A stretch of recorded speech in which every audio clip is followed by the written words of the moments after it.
Sometimes it rains. And look at this. Boom. Sometimes it pours. I was freaking out. The water was up out of the garage. Started flooding like the Titanic. There's no stopping it. But this What do we do? was extraordinary. When you get something like 10 to 14 inches of rain, there's no sewer system across the country that can maintain that amount. This week on Open Record, this current is no joke. what really happened? Filling right back in from the south. How rare is it? I never seen it this high before. I have never seen it like this before. It's once in a lifetime. And what's next? In 6 months, we may be seeing those cars coming up for sale at super low prices. After a rainstorm that defied the odds.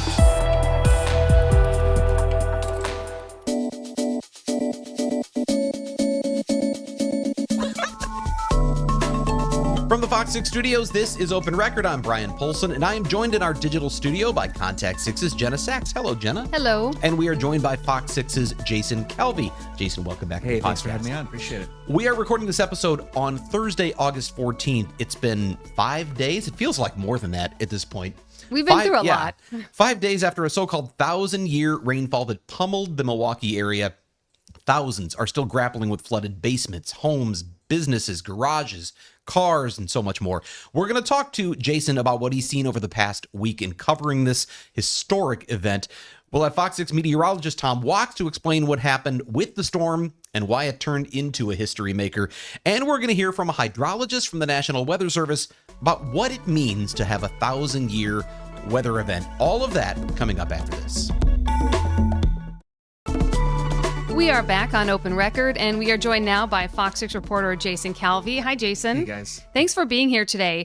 We want to hear all about what you've been seeing over the last few days, Jason. Brian, first, when this all started Saturday night, you were actually out and about at the Wisconsin State Fair, kind of in the thick of it, right? It kind of feels like that was the epicenter of where all this began. So I was at the State Fair. The Lynyrd Skynyrd concert was scheduled that night. My stepsons had a friend who couldn't go. They said, hey, Brian, do you want to go to the concert? Sure, that'll be great. But I looked the day before and I thought, it's going to rain. It looks like this could be rained out. I warned him in advance. Well, then we got there and there was just a kind of, most of it went north of us, a little spritz of rain. And I even posted on Facebook something I regret. I said, all we got was a little spritz of rain. It's a perfect night to be at State Fair. This is all your fault. And for a few hours it was. And then right about concert time, we went to go meet by the grandstand and it started raining. And everybody kind of huddled under the grandstand and thought, oh, well, this will pass. Because I hadn't seen much on radar southwest of us. I thought, okay, this will pass quickly. And it didn't pass. And it just kept coming. And eventually we got the announcement the concert's canceled. Well, now there's no reason to be here, but it's pouring rain. So we ran to a shelter and kind of huddled inside one of the permanent buildings and stood there a while. And finally my stepson says, should we just go? My mother-in-law lives a few blocks away from the state fairgrounds as we were parked. All right, let's walk. And as we started walking, it's just raining heavier and heavier and heavier. And all of a sudden, the water's rising on the fairgrounds. And there's video out there. How deep do you think it got? Well, by the time we got it, it was only maybe 6 inches deep. But still pretty thick. Kids are rolling around playing in this 6 inches of water, which in hindsight seems like a terrible idea with all the farm animals and runoff and things. But they think this is fun. And we got back to the house and made it safely. But I was telling Tom Wachs, who we're going to talk to in a little bit here, as I was walking through the fairgrounds, there's a moment where you go, oh, this just isn't any rainstorm. I mean, this is major. And of course, it just kept going all night long. And we also saw that footage from the tunnel, right? Is that the tunnel from State Fair? It was. That was also, I had taken that video because this is one of those things I'm thinking as a person, I want to get the kids to safety. They're young adults, but still you want to get to safety. But also, this is a major news event. So I'm getting on my phone and recording these things because you can't send a photographer out in time to get that sort of thing. So it was pretty remarkable for me to see personally. And I think that was just the beginning of what we've seen ever since, which is just extraordinary damage and destruction from this thing. And driving in that, what was that? Was it safe? Were you feeling okay? I mean, we got back to the house. We were going to stay there for a while and let this pass over. And then we realized it wasn't. And we thought, well, let's try to drive home. And we did actually, we made it back. There wasn't anything majorly flooded yet as we were headed north. And it was overnight where obviously everything started coming up and roads were closing. And I mean, Jason, you come out Sunday, you cover this the next day, and everybody's thinking, well, okay, last day of State Fair, at least we'll get that one in, right? Yeah, and then that didn't happen. No 11th day of the state fair, which takes a whole year of planning to put that state fair together. No 11th day. They closed early on Saturday. They closed it completely on Sunday, canceling that last day. There's going to be no makeup for that at all. And when we got to West Dallas around State Fair Park, I mean, there was so much devastation. There were people's cars that were completely submerged in the water. At what time was this? This was overnight Sunday morning. So early Sunday morning as people were going out, they had rain all night long, and they went out to find their cars, and they're looking and they can't find them because they're submerged. So they're taking pictures just for insurance purposes. Some of the cars actually moved several feet because of the rain and the power of the storm. And then you also had these underground parking garages in West Dallas, right near State Fair Park, where the cars were again flooded and completely they were actually rising up to the ceiling because the power of the water was so intense in West Dallas. I know sometimes you come in on a Sunday and you're like, what's my story going to be today? I got to come up with something. You didn't have to think too hard on Sunday this past week. They called me in. Yeah. I mean, there's so much devastation that they called several extra reporters in because this is historic flooding. This is a once in a generation flood experience. The last time we had massive flooding like this in this area was 2008, which we can talk about later. But yeah, just so much devastation, and we go to see people's homes caved in. We saw all of their, talking about basement foundation walls, they're supposed to withstand all the storms, caved in. You've got mud and all this stuff. You don't know what it is down in your basement. All of your stuff's destroyed. So you see dumpster after dumpster after dumpster being filled and taken out in West Dallas and other areas. We were in Muskego where we saw one of these basements caved in. It's just incredible heartache for these people. I wanted to ask, because the damage was so extensive around Milwaukee County, where do you even start? It seemed like a lot of people started coverage in Wauwatosa. Is that because the river there flooded the area? The river there was just so stunning, and so those businesses there in what they call the village, Wauwatosa Village, they were right up against the river, and the water came in and flooded them out. We were speaking with Cafe Hollander, which they're thinking they're going to be out for a month, 2 months. Because their kitchens in the basement flooded. So it's flooded down there. Well, you guys, Tony Cotton, who was the attorney who represented Maxwell Anderson in that very high-profile criminal trial recently, he's a runner, and he lives in Wauwatosa, so he was running. He took a video that morning of that raging, across the railroad tracks or right under that. And that was the first time I saw how crazy that was there, and that became like national news was there. That was kind of the focal point, right? I mean, that seems to be a pretty hot spot for all of this. Yeah, Wauwatosa. I mean, but really, the whole region. I mean, Menominee Falls in Waukesha County, major destruction there with the roads. I mean, you could not believe the power of the water, which there are culverts underneath roads that are like drainage ditches that normally can handle, and they've handled them for decades. The water coming in, the rainwater comes in, it flows out to, keeps the drainage moving and moving. These culverts, several places, at least 2 places in Menominee Falls where the road collapsed. We saw that in Brown Deer as well. The road just completely collapsed. You look at it, it's a crater, one of which was in an industrial area near Lily Road in Menominee Falls. And what I saw there, it was just so shocking. It was like a cliff.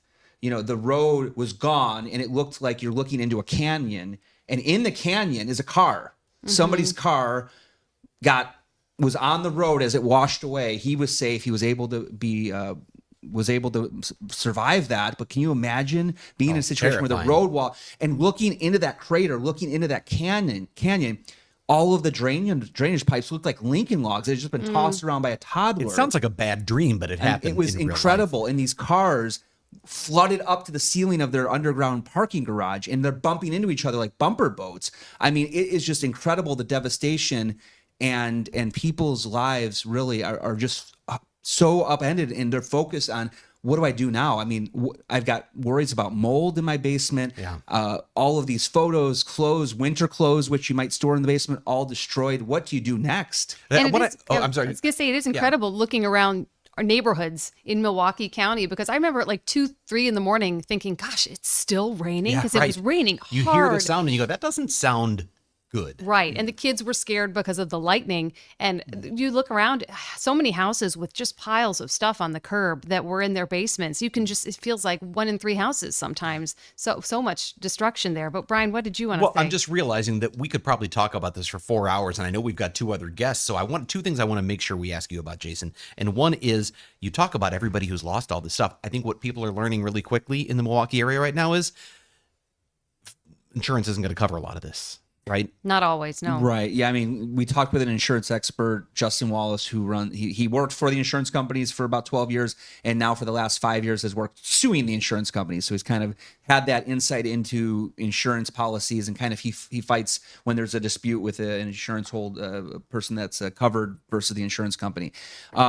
It's really complicated because it comes down to, how did the water get in? Did the water come in from a sewage backup? Do you have There's a special coverage add-on that you can add onto your insurance. Do you have that sewer backup plan coverage? I apparently do. I made the mistake of telling my agent it came in through the window, which it did. And he's like, well, nothing you could do that. Yeah. But then something like Brian, where it came in through the window or the walls, that's a flood. Do you have flood insurance? Flood insurance is expensive. So when I was looking at, well, what does flood insurance cost? For me personally, it would pretty much double the cost for what I pay right now a year for homeowners or insurance. something that's very unlikely to happen. But here it feels more common. Yeah. Well, right. When I'm you just hear saying, once in 1,000 years, you're like, but is it anymore? Yeah, right. Yeah. So it depends on how the water came in. If it was a sewer backup and you have that sewer added on for coverage, okay, that could be a potential route. There's all kind of different nuances, but what this Justin Wallace insurance expert told me was, if you have doubts, you read through your 85-page insurance plan and you can't make sense of it because it's very much legal language. He said, okay, in those situations, it's better just to file a claim and see what happens. And then you have time. Now the insurance company has to respond with, here's why we're rejecting your claim. So he said, just start the claim process. Now, I'm sure the insurance agents hearing this are not going to really appreciate all that extra work, but hey, that's the business they're in. And so Justin said, go ahead, file the claim, figure it out. How did the water come in? Do you have that sewer backup? Did it come in through a flood? Do you have flood insurance? Okay, it's going to double your costs if you're looking to get it for the future. But there's other things as well. For example, if the water came in and destroyed, so there's other little caveats that could potentially be in your. It's complicated. It's very complicated, and I'm not an insurance expert. No. I only have insurance. I want to ask you one more thing, because we are almost out of time for this segment. And this is the one thing I want to ask is, a state of emergency. The governor declared a state of emergency. And there's discussion about FEMA. We're recording this on Thursday, so this may change by the time it airs on Fox 6 on Sunday night. But is aid coming? Aid is not coming immediately. There's a whole long process. I think people get confused, including our fellow, sometimes other competitors out there get the story wrong. There are several steps in the process. Shots fired. Sorry. I'm giving an insight into the mind that I have privately. I probably shouldn't have said that. But a lot of people said, oh, aid's come. No, that's not the way this works. Okay, so the first step in the process, municipalities are on the ground looking at all of the damage, coming up with an estimate. Okay, we think the estimate is X amount of dollars damage here in Milwaukee County, Waukesha County. They're all doing that independently. They can ask the state to come bring resources in. If you're a county that's really hard hit, like we've seen in Waukesha, in Milwaukee, they can actually ask the state, or they can ask another county that didn't have it as bad. Hey, can you guys send your people in to help us get some estimates on the ground here? So they're jotting all that down. They're sending those estimates to the state. The state then the emergency management is then reviewing all those estimates. And then right now, this is where we are in the process. Step 3, they've now said, okay, we think we've reached the threshold to qualify as a national disaster. So they've now asked FEMA to come in. This is now the 3rd step. Can you come in to do a joint assessment with us? So again, we're only at the assessment stage right now. They're asking, that's what the governor did on Wednesday. He said, FEMA, I think we've got to the point now where we've qualified. Can you guys now come in and give us a second set of eyes? It's kind of like when you cut a piece of lumber for a project. You don't measure it once, you measure it twice, right? Right? Every single time you got to measure twice. There's some red tape here, but it sounds like it's heading that direction. It's heading that direction. The red tape is not really red tape. It's just the federal government, a second set of eyes, comes in to double check and say, okay, yeah, these assessments sound right. This is really, really bad. Then they will put together the Wisconsin Emergency Management based on what they're getting from FEMA, and that joint assessment will then make a recommendation to the governor, at which point it's only by federal law, it's only the governor who can ask the president to declare the state of a disaster declaration. So that's where we are right now. Right now, FEMA coming in to do the joint assessment. That's where we are. We still have that process to play out, at which point, after that's wrapped up, the governor can then say, President, please. And that's what we saw in 2008. President George W. Bush declared a disaster for Wisconsin, for many of our counties, because we had historic flooding in 2008. And at that time, he declared it an emergency or disaster, and about 24,000 people received federal help money from FEMA, averaging less than about $4,000. That was 2008. That is Emergency Aid 101 from Jason Calvi. Jason, you've been covering this. We know you've got so much more to do. Thank you for spending your time here with us today. Thanks for having me on Open Record. We will take a break. When we come back, we're going to talk to Chief Meteorologist Tom Wachs about this historic event right after this. Welcome back to Open Record, and for the first time here, I can't believe it's only the first time, I know. We have Chief Meteorologist Tom Wachs here in the digital studio. Tom, thanks for being here. Thanks for having me. This has been, really a rough go, hasn't it? I just think back to Saturday night, as I was talking, I was at the State Fair, and then, of course, after leaving State Fair, I'm checking what's going on and following you, and I just still remember you looking at the radar and saying, essentially, something to the effect of, this is bad. Yes. This is really bad. Yes. Tell me about how that night developed for you. Sure. So we had some severe thunderstorms earlier on in the evening, and then it just kind of kept raining. We had more development right over State Fair, and your video, by the way, was instrumental in really helping to get the word out of this flooding as it was really starting to happen. And then as we went throughout the evening, the rain continued. We thought, okay, maybe this batch will move out by about 9:30 was the initial thought. And then it kept going. So now we have our newscasts on. We were on until 10:30 on Saturday night. And we were thinking, okay, maybe this is still going to kind of move out. But then at about 10:45, and this is how fast this happened, we saw more rain develop and move in over the same spot. So we had a couple of issues here. Number one, it was developing over the same area, which was Milwaukee, Waukesha counties. But number two, it was also developing off to the west and moving into that same area. So we had a flood watch that was in effect. We were expecting some flooding on Saturday night. That was in the forecast. We had a flood watch in effect. That was upgraded to a flash flood warning a short time later for Milwaukee and Waukesha counties. And then it just kind of kept getting worse and worse. And from my standpoint, 10:30, it was like, this is looking bad, but it may move out. By 10:45, in that 15-minute time frame was that moment. I walked into our newsroom and I said, guys, this could be some of the worst flooding Milwaukee has ever seen. So it gives you an idea. That's remarkable to me that in that short amount of time you could see what was developing and that it was really going to be problematic. People are already in bed, though. That's like a hard time for something like that to develop, and you can't really warn people. I think I got a text message at like 2:30 in the morning saying there was a flood warning. Yep, a flash flood warning, which was upgraded, at about 1 o'clock in the morning, which went out to cell phones. But like you guys mentioned, this is about the worst time, right, for this to happen. And you can almost think of this like a tornado warning, right? Where, it's just not stopping. And a lot of people have asked, well, why couldn't you have seen this coming, right? Why couldn't you have seen 14 inches of rain? And that's a valid question. And the answer is, unless it's a tropical system, right? Like a hurricane, it's going to be very difficult because of the atmosphere at play, with how all of this kind of comes together and develops, where it's literally developing on itself, right? I hate to use the phrase perfect storm, but the things that happened were not something you saw coming. Right, exactly. Well, I wondered, when I was at State Fair, I told you I was waiting for the concert, so I kept checking radar because I knew there was a lot of rain in the forecast, and I'm seeing what looks like clearing behind us. And I even told my stepsons, I think the concert's going to happen. And then 30 minutes later, this monster grows on radar. My question, because I don't know, why did that happen? Like, when you say it's developing, it looks like it comes out of nowhere. It's not out of nowhere, but what really happened there? Sure. Well, and let me put this into perspective too. Thomas Rhett was playing at Alpine Valley in East Troy. They got that concert in.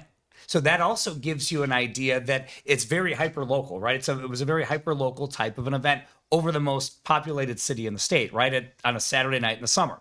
So why meteorologically did this happen? Couple of reasons. Number one, we had what was called a low-level jet stream overhead, which is at about 5,000 feet above our heads. And it's warm, moist air that's just bringing that moisture in. So that was a part of the reason why we were seeing this development, but also these storms were what we called back building on each other. So one storm would feed into another, would feed into it. So the storm over State Fair was helping to develop another storm right next to it, which happens. It's not all that unusual, but it just kept happening. But then we had another issue, which was, for example, over Alpine Valley. There was another storm that developed out there that delayed the Thomas Rhett concert. And of course, you talked about the lightning as well, which is a separate issue, which we could probably get into on another podcast. But we had separate rain that was developing out there in Jefferson and Walworth counties. And then that was moving into the storms that were already in place over State Fair. So kind of like you said, the perfect storm aspect of it, that's really what this was. And unfortunately, even with all of the amazing model data that we have, which really is very good, when you have these very small scale atmospheric dynamics at play, it's very difficult to see these until it's actually started to happen. Kind of like, if you will, a tornado warning when we're looking at rotation on radar. When was the worst of the damage done? Because it felt like it was raining for an eternity and raining hard. Like, when was the worst of the storm? I would say it started around 8 o'clock at night. And that's kind of when your video was shot, 8 to 9 o'clock-ish, right? In that time frame. And then it got worse from that point. And I would say the worst was probably 10:30 going all the way to, 5 o'clock in the morning. That long. To give you an idea, Stephanie Barrichello, there were two of us working that night. Stephanie went home. She had to come back Sunday morning. So I came in for the Saturday night flooding. She lives 10 minutes away from the station. It took her an hour and a half to get in because every road had flooding. You know, it's funny. I don't live near a stream or a river. I live near like a sort of ditch outflow from our neighborhood. So I never see flooding in my area, ever. And overnight, because of all that nonstop constant rain, that ditch in the neighbor's yard, it grew and it grew and it ended up flooding my driveway, totaled 2 cars, got into the garage. But what's interesting to me is it was gone by the time I woke up. So I was laying in bed talking to my wife about what we saw at State Fair the last night. And then I thought, well, I should check the basement. And I go down and there's some wet carpet in the basement. Oh, we got to move stuff around. We got to get some fans. And then I go outside to get something out of my car and everything looks fine.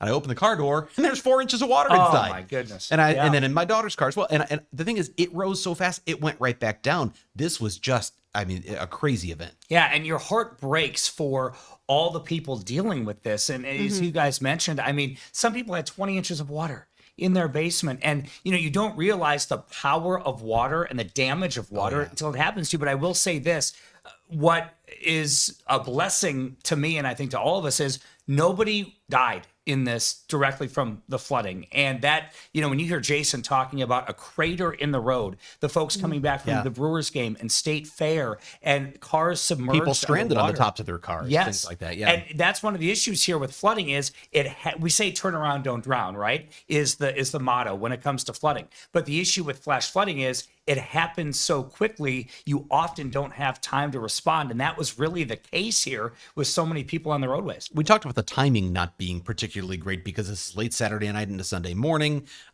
In terms of getting the word out, you said you got the warning at 2 o'clock in the morning. I know you've said something about there was a little bit of a delay here. Was it because this was such a surprise? Yeah, and I think this is going to be looked into a lot. I think one of the issues, we were here covering it all night long. One of the issues early on was the reporting of it. And it might have been because it hit so quickly that we weren't getting a ton of reports. It started coming in on social media. And I mentioned your report was really one of the first ones of, this is really starting to get bad, right? At State Fair. And now we're getting reports of I-43 at Good Hope of seeing a lot of water. Very scary driving situation. Right. And then the stadium area and all of these areas. But I think the reporting end of it was a bit slow where, we weren't getting a lot of reports. And I don't want to speak for the National Weather Service, but I think there were a lot of reports that just weren't coming into where they needed to go. And then by the time the flooding was really bad, it was almost too late at that point, now here you are in the middle of the night, that sort of a thing. So I think that's all going to be looked into as we go forward. And we have what's called an integrated warning team here in the area, which is media, National Weather Service, law enforcement, emergency management, where we all get together usually about once a year. And I guarantee you this will be the topic, right? How do we better communicate this in a quick fashion? Because again, this is something where those reports need to get out as fast as possible. But again, I think going back to your point, a Saturday night in the summer, there are probably a lot of staffing issues, right? People are off of work and it happens so quickly. So I think that there were some communication issues that need to be gone through as well. But also this was such a freak event that happened so quickly that, it's very tough in that regard too. But is it a freak event? Because I've heard this called a once in a 1,000-year storm, but it feels like it's happening more often than that. It feels like it should be a once in a lifetime thing. But I also know people who are thinking to our next guest. Right. I mean, do we need to buy more insurance or change our policies in case it happens again? I mean, that's a very good question. That brings kind of the climate change element into this, right? And it's, historic flash flooding around here. You mentioned 2008 earlier as well. What flash flooding does happen, right, around here. It doesn't happen often, but it's not overly rare to get flash flooding around here. I think the issue with this was it was so widespread, right? It was so much in a short amount of time, and it was so widespread. I'll mention the climate change real quick, where climate change is global, right? So you're talking very broad, where this was very hyper-local, right? So you're talking really Milwaukee, Waukesha, parts of Ozaukee, and Washington counties. Can you link the two together? Broadly, as we study this, there will probably be some links, but I don't believe that, you can also say that can you tie that into higher temperatures and higher dew points, which is really what we look for. Because climate change, when we're talking about precipitation, we're looking at higher than average temperatures, higher than average dew points, which for us, this is our warmest, most humid time of the year. It's kind of always, I think, the challenge, because any individual incident, it's hard to say that's evidence of this global thing. But if you look at aggregate data over time, you go, are we seeing an increase in these? And I think that's kind of what you're asking is, are we seeing an increase in these supposedly 1 in 1,000 events? Right. And I think, I think that is a possibility, that we are going to see more extreme type events. Now, does the next one happen in the same spot? A couple of years ago in the Madison area, they had some very, very bad flooding. So that'll be I think location also comes into play here as well, right? Where, will we see more widespread incidents, or will we see more big incidents, but on a smaller scale? And so, I think that does really bear looking at as well on a broad scale. But again, as we mentioned, it can be tough to correlate the global aspect to the local aspect. And that's something, though, that I think this event in particular is going to be studied for a very long time. And as we continue to look at the broad aspect of it, I think it's going to become a bit clear how much did climate change play a role in this? And, will we continue to see more of these? And, Chicago had a lot of heavy rain and flooding as well, not to our scale the other night, but, we are seeing more of these, and that has to do with wind flow at the jet stream level and all these different things that we have to take into account. So unfortunately, there's no quick, easy answer, right, to answer that question. Jenna, you know what I see happening right now? What? In the future? It's Tom Walks at a symposium talking about this storm. That's what I see right now. 100%. This is really a rare event for us, and an unfortunate event, but one that, in the weather community, we really need to be, from a modeling standpoint and from a science standpoint, we need to dig into this even more to figure out what exactly caused this, right? Because we need to drill down even more than, what we were looking at the time of the event. And you're right. I think this is going to be a point for conferences and study for years to come. Fox 6 Chief Meteorologist Tom Walks here in the digital studio. Tom, thanks for being here. Thanks for having me. When we come back, Jenna mentioned that question of a 1 in 1,000 storm. We're going to talk about that determination made by the National Weather Service, what it means, how they come up with it. We'll talk about that with Sarah Marquart, a hydrologist with the National Weather Service, when we come right back. And welcome back to Open Record. We are joined by a special guest here today. It is Sarah Marquart, a hydrologist with the National Weather Service. Sarah, thank you for being here on Open Record. Hi, thank you for having me. So we've heard the term that this was a 1,000-year rainfall or flood? Or I guess you're going to tell us a little bit about the difference between the two. What does that mean? Yes, that's right. So, with data like this, there's many different ways we can slice and dice the data to quantify an event. So a 1,000-year event is one way of looking at this data. We can talk about it in terms of a record rainfall or how much area was covered by the rainfall or flooding, how many cities, things like that. Or we can quantify it as something called a 1,000-year event. And what that means is there's a 1 in 1,000% or 1 in 1,000 chance that that event may happen. And when you put that in terms of a probability, that's a 0.1% chance of happening in any given year. So a 1,000-year event means there's really a 0.1% chance of that happening in that year. The thing I've wondered about that is, does that mean a 0.1, and I know I'm going to get math nerdy here, is that a 0.1% chance in a specific city, in a state, in a very specific location? How do you sort of determine that? Right, and that goes again back to how you look at this data. So we have precipitation records at select sites, and what we do to get this data is we look at rainfall totals at that site at many different time periods. So 5-minute, 10-minute, 1 hour, 6 hour, or 24-hour total time frames, and see how much rain fell in that time frame at a certain site. There are many different sites. So what we want to do is compare what fell at one site to this historical record of rainfall data to quantify that data. Off the top of your head, can you tell us any of that data and what it revealed about this storm in particular and what made it so harmful? Yes. So if you look at the amount of rain that fell in a 24-hour period for portions of northwest Milwaukee County and parts of eastern Waukesha County, those rainfall amounts did reach what we call this 1,000-year event for what fell in 24 hours.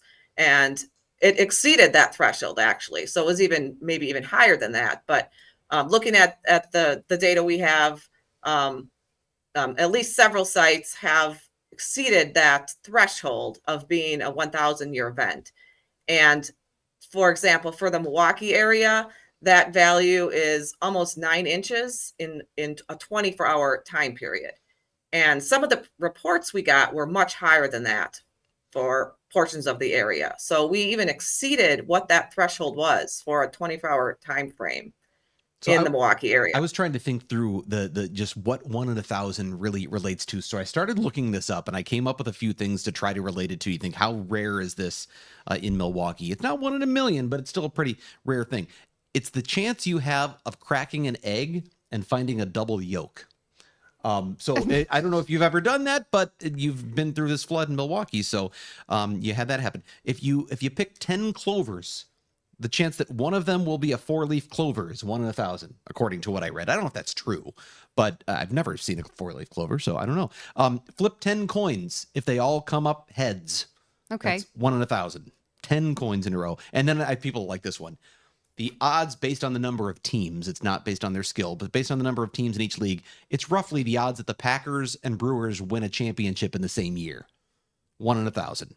So, and you'll like this one, Jenna. Will I?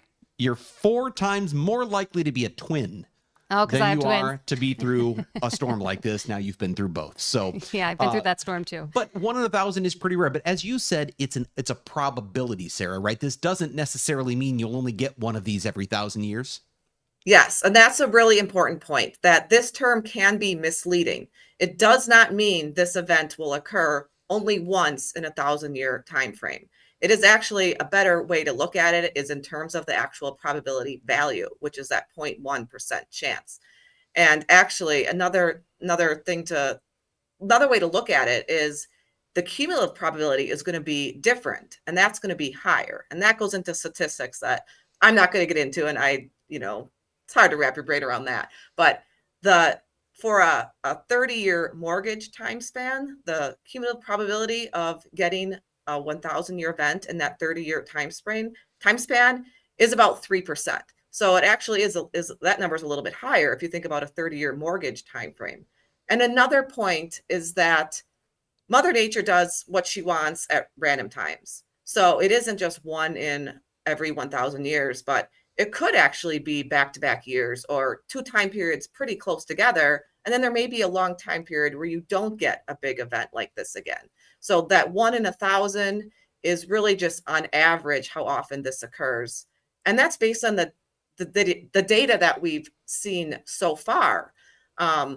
We're in the process right now of recalculating all those statistics because we have seen a lot of heavy rain recently, kind of going back to what you were talking about with Tom and how it seems like maybe we're getting more rainfall, and those data is being recalculated to see, how those numbers may be changing just with the more rainfall that we've been getting. Thanks for providing that context. Yeah. That was really useful. It feels like events are outpacing the odds. Is that fair, or is that just what it feels like for us who are watching, our neighbors clearing out their basements in the last few days? Yeah, I mean, I get that impression too. It does feel like that, but I think that goes back to the point of the probabilities. And when you calculate that cumulative probability, there's multiplication in that equation, and that those probabilities kind of increase more than you would think. So that's why, even though the yearly odds is 0.1%, that over a 30-year time frame, that goes up to 3%. So that probability does increase when you're looking at a stretch of time. Well, and I heard someone talk about the number of these events in Wisconsin, but you talked about it being sort of maybe specific to a one particular data site. And I think if you have lots and lots of different sites, you could have a 1,000-year event in La Crosse and then a 1,000-year event in Milwaukee. Those are two entirely separate locations. So while you go, well, that's another one in Wisconsin, I guess that's it. The math can get confusing, I guess is really what I'm saying. It can get complicated. Right. And that's why we want to compare things to the same area. So we compare the historical rainfall in Milwaukee to what just fell in Milwaukee to put that into context. Do we know for another area of the state, we'd compare what fell there to what historically has fallen there to make sure we're comparing it to the same geographic area. Do we know if the 2008 rainfall here was a 1,000-year event, or sort of where that ranked on things? Because I think that's what some people look at and they go, well, this just happened, 17 years ago, and that doesn't seem like 1,000 years. That was up there in the rankings. And also in 2010, there was a heavy rainfall event in the Milwaukee area. That was also up there in rankings for different reasons, though. That rainfall fell in just a few hours. So if you compare that to how often you get that much rain in a few hours, that was very unusual. And then this event was different in that we had a lot of rain, we had more rain, but it was over a longer time span. So you can compare each of these events and just how unusual they are by how short of a time frame they fell in. I guess what I'm thinking is it wouldn't be safe to say, well, I guess we're good until the year 3000, right? And we're probably going to see more of these. No, and that goes back to what I mentioned earlier, that these events happen randomly. And, just because we had a big rain event now doesn't mean that we're safe for another 500 or 1,000 years. That we could have another event. I mean, it's unlikely, but we could have another event like this sooner than we think. It's just on average, we tend not to have them for a long time span. But, we are seeing heavy rain, and we encourage everyone to be prepared and plan ahead for heavy rain events, because they can happen anywhere and they can happen anytime. Now, I mentioned at the beginning you're a hydrologist for the National Weather Service. What does that mean? What is kind of your main duty? What are you doing and tracking when there's not a 1,000-year flood? So I message flood risk. So assessing rainfall forecasts and how that's going to relate to flood risk and river flooding and the amount of water that's going to end up on the ground. So at the National Weather Service, we issue flood watches, flash flood warnings to get the message out to the public about the risk for flooding to keep people safe. And so are you doing that on event by event type basis, or are you looking over longer periods of time? Kind of how does that work? So we're always doing this. So we're always keeping an eye on the flood risk. So anytime there's heavy rain, we're assessing whether that risk is going to be higher or lower and how high that risk is going to be. So anytime there's rain in the forecast and there's a threat of flooding, we want to get that message out to the public. Something like this must be like your Super Bowl then, right? Yeah, this was pretty crazy. It's been quite a week. Did this one even sneak up on you a little bit? Tom was talking about how the elements just kind of converged very quickly, which led to this, record rainfall. Were you a bit taken off guard by it as well? It was something. It was evolving, right? So in the week prior, we were kind of seeing this heavy rain signal more in southwest and south central Wisconsin, and then as we got closer to the weekend, we did see a shift that this heavy rain was maybe more of a threat for southeast Wisconsin, but it did escalate pretty quickly. How that heavy rain just set up over the same area, and it evolved pretty quickly. And part of the reason why that heavy rain was focused in that area was the result of thunderstorms that occurred earlier in the day, in the afternoon, that moved across southern Wisconsin. And they laid out what we call an outflow boundary, which when you have a boundary of different air masses, whether it's a temperature gradient or wind shifts, something like that, that can be the trigger for additional thunderstorms. And it can be really difficult to predict where those thunderstorms and those boundaries are going to set up more than a few hours ahead of time until after those storms have moved through. So once that boundary set up across southern Wisconsin, that's when we started to realize there's a potential for heavy rain more in the Milwaukee area, prior to what we had originally seen. So at that point, that was Saturday evening when the flood watch went out and really started to ramp up our messaging that the flood risk is increasing, and we're seeing this signal point more toward heavy rain in the Milwaukee area. So Tom was saying that this is something that's going to be studied for years. Do you see that as well, that this is going to be something we're going to look back on and study and try to learn from? Yes. We always want to learn from these events, want to try and see what can we forecast better, use it for, our own research, for better messaging, and just for the meteorology community as a whole. I'm sure many people will be looking at this event to use it for training, and just, it was a really interesting case to look back on and to help us learn more about the field of meteorology. Well, I hope it would be nice if we didn't have to have you back on to talk about this kind of thing until the year 3000. But I think the odds are we'll have you back on at some point before then. Sarah Marquart with the National Weather Service, hydrologist, talking to us about this 1 in 1,000 event. Thank you so much for being here on the podcast. Thank you. Thanks for having me. We will take a break and go off the record right after this. And it is time for us to go off the record. This is the part of the podcast where we get a little more casual and have a little fun by answering a question Sarah has left for me in this little envelope. And Tom's never done this before. I've never done this before. We have 3 minutes to answer this question. Okay. Have you ever DIY'd a project after watching a YouTube video? Well, that's easy. Yes. What do you? It do that all immediately the comes to time. mind. Really? Oh, I use YouTube videos all the time. I'm the handiest YouTube guy ever. I wouldn't be very handy without it. I can't think of anything I've done off the top of my head. Are you handy? Nope, not No? at all. But I think I am. I'm like Tim the Toolman Taylor. Remember that? Yeah.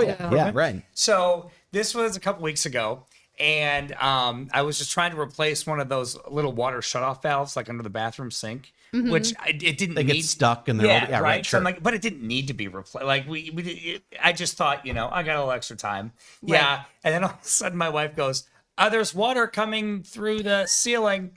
Yeah, so that I've quit the DIY aspect. Plumbing is that's Yes. tough. I do. Yeah. I feel like my husband curbs my impulses. Like if he catches me doing something like this, he's like, no.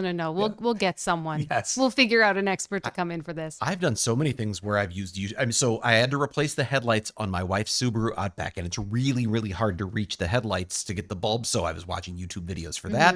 I use YouTube videos to fix my riding lawnmower. I had to replace the belt. I would have had no idea, but somebody out there is doing a step-by-step thing, and I made it work. Now, I did use a YouTube video to try to put in a garbage disposal, and that's how I know plumbing is no joke. Right. Because you Yes. think you've got it right, and then there's something leaking, something going wrong, something's backing up, and after about 6 attempts of trial and error and 12 trips to Menards, I finally called someone to come and take care of that. We replaced a toilet a few weeks ago, and my wife looks at me and she goes, we're calling someone, like, because she knew my mind was spinning. Yeah, I'm like, you can't mess up a toilet, otherwise you're going to be in trouble. But I think, I mean, it's not like I didn't live before YouTube, but I think, what do we do? Because now, You'd have to read a do a manual. home project, I want to check YouTube first to make sure I'm not going to mess it up. The only thing I can think of I've done is learning how to braid little girl hair. Like I've watched YouTube videos trying to braid. Well, They that's a make it look so project. easy, and it's not. It does say DIY a project. It doesn't say it has to be a construction project. There you go. So there you go. I Braiding failed hair. at that as well. Did that as well. All right. Maybe I should look up a